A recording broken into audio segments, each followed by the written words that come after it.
हमें नहीं बताया जाता कि मुस्लिम लीग जो देश बंटवाने के बाद भारत में जीवित रही, मुस्लिम लीग को जिस तरीके का मैंडेट मिला था 1946 के इलेक्शन में, उसके बारे में नहीं बताया गया कि 1946 के इलेक्शन में मुस्लिम लीग ने चुनाव लड़ा था, मर मर के लेंगे पाकिस्तान, हर हालत में लेंगे पाकिस्तान, ये 1946 का उनका नारा था। और 1946 के उनके नारे के अंदर जो भारत में राष्ट्रीय असेंबलियां थी, स्टेट असेंबलियां थी, उनकी गिनती, उनमें जो total member of parliament MLA थे, जो आज के जमाने में हम कहते हैं स्टेट असेंबली, तो उस समय जितनी भी असेंबली थी पूरे देश के अंदर, उनमें टोटल उनकी गिनती थी एमएलए की 1585, 1585।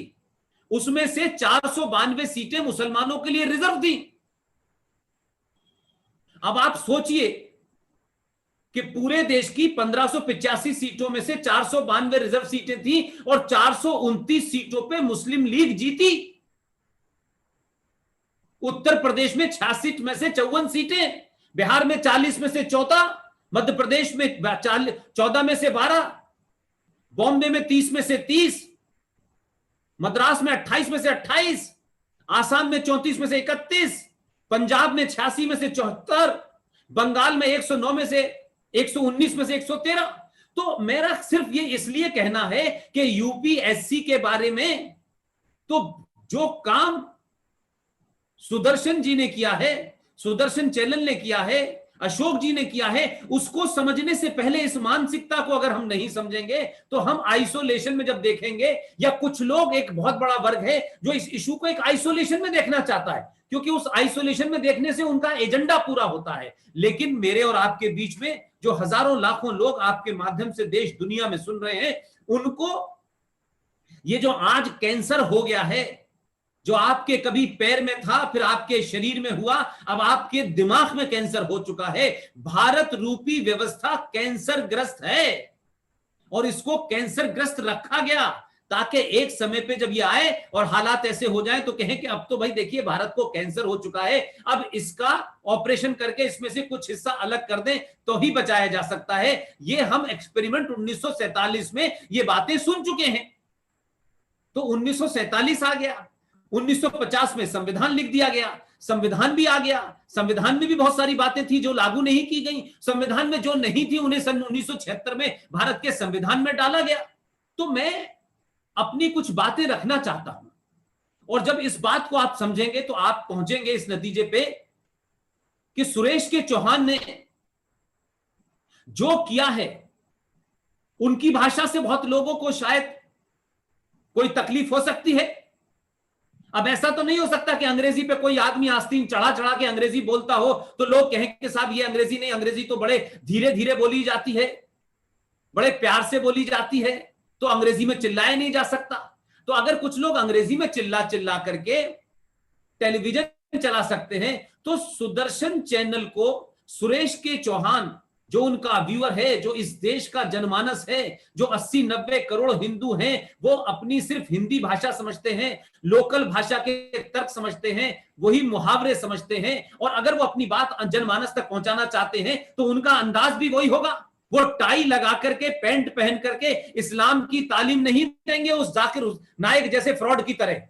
वो टाई भी लगाता है, पैंट भी पहनता है, रोल टोपी भी लगाता है। अब ये समझ में नहीं आता कि ये क्रिश्चियन कहां है, मुसलमान कहां है और हिंदुस्तानी कहां है। तो ऐसे जोकर भी हैं। तो अगर सुदर्शन जी की भाषा से कुछ लोगों को तकलीफ है तो वो तकलीफ अपने पास रखे, उन्हें अंग्रेजी में जोर जोर से बोल करके अंग्रेजी चैनल चलाने वालों से तकलीफ नहीं है। क्यों? कि आज जितनी ताकत से, जितने जोर से आप अपनी बात रखेंगे, आज का युवा सोना नहीं चाहता, आज का युवा किसी कंफ्यूजन में नहीं है। आज के युवा के दिमाग से इस सेकुलरिज्म का बुखार हट गया है, लिबरलिज्म का बुखार हट रहा है, और वो इसलिए हट रहा है कि आप जैसे लोग, स्वामी जो हमारे साथ हैं नरसिंहा जी, और जो हमारी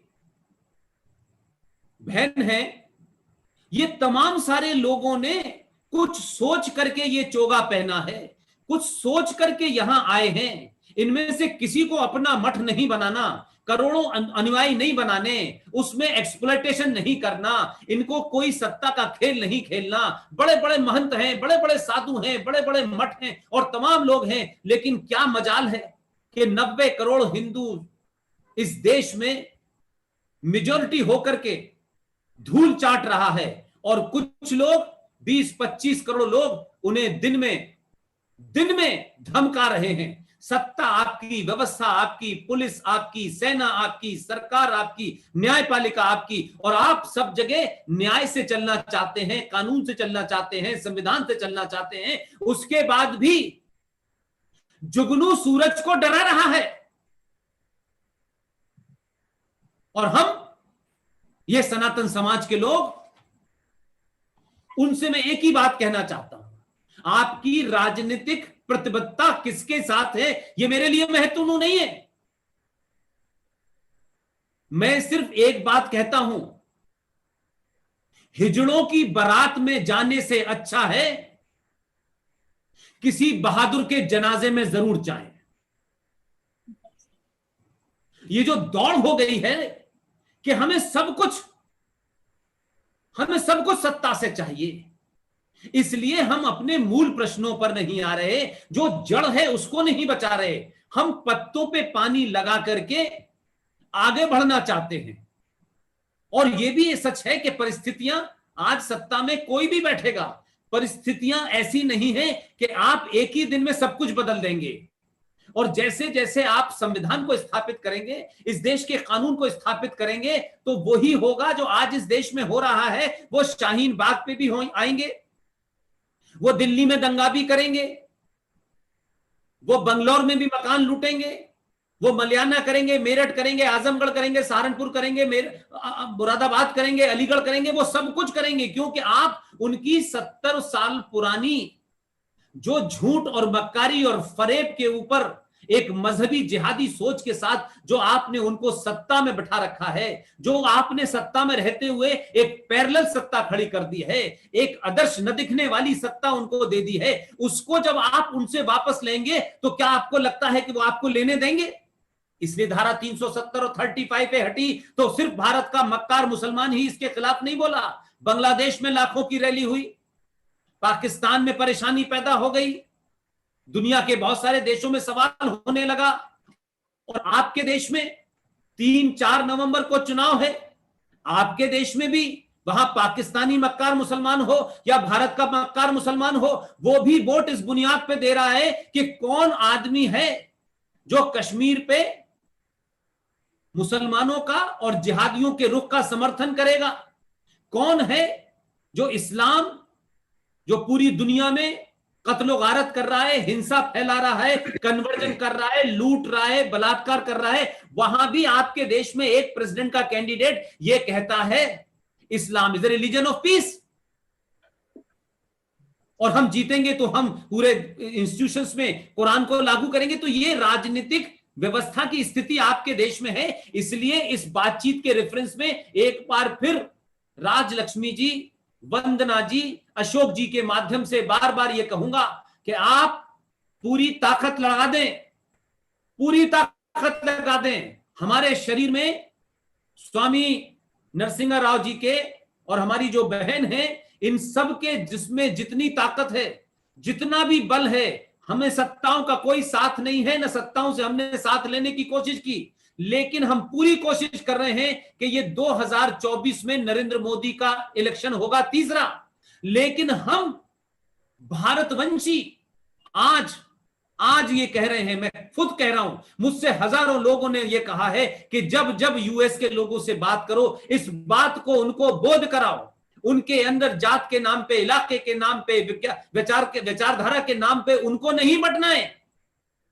इसलिए मैंने कहा कि हम किसी कीमत पर 3 नवंबर को आपके देश में जो चुनाव होने वाला है, हम चाहे तो हमको फोन करना पड़े, चाहे तो हमको लोगों को बोलना पड़े, हम ये मानते हैं कि 3 नवंबर को आप मोदी का चुनाव करने जा रहे हैं अपने देश में। अगर आपने मोदी का चुनाव किया अपने देश में, तो हम मोदी को यहां तीसरी बार भी जिताएंगे, चौथी बार भी जिताएंगे। और अगर मोदी के रहते हुए 370 हटे, 35 हटे या और दूसरे काम हो, तो ऐसे ही काम जिन्हें 150 साल से किसी ने छूने की कोशिश नहीं की, ऐसे बहुत से काम हैं। उन कामों के लिए अमेरिका में डोनाल्ड ट्रंप का भारी मतों से जीतना हमारे लिए जरूरी है। हम थोड़ी देर के लिए भारतवंशी होकर सोचें कि उसके जीतने से भारत को क्या ताकत मिलेगी। आज दुनिया के अंदर जो ताकतें हैं, वो बिडेन को कौन ताकतें जिता रही हैं? आप कोशिश करें कि इंग्लैंड के चुनाव में लेबर पार्टी को कौन लोग वोट देने जा रहे थे, वो ताकतें भारत के खिलाफ हैं। लेकिन अमेरिका में भी जहां उनको मौका मिलेगा, वहां भी वो कोशिश कर रही हैं। लेकिन जो जागरूक हैं, मेरी पूरी इस बात पे भरोसा है और यकीन है कि आप जैसे लोग, मां राजलक्ष्मी जैसे लोग, आप लोग अपनी ताकत का इस्तेमाल कीजिए। आप दिन रात एक कर दीजिए। आप मानिए कि ये मोदी का इलेक्शन है और ट्रंप जीतेगा, तो भारत में जो अभी बहुत बड़ी चीजें आनी हैं वो ठीक होंगी।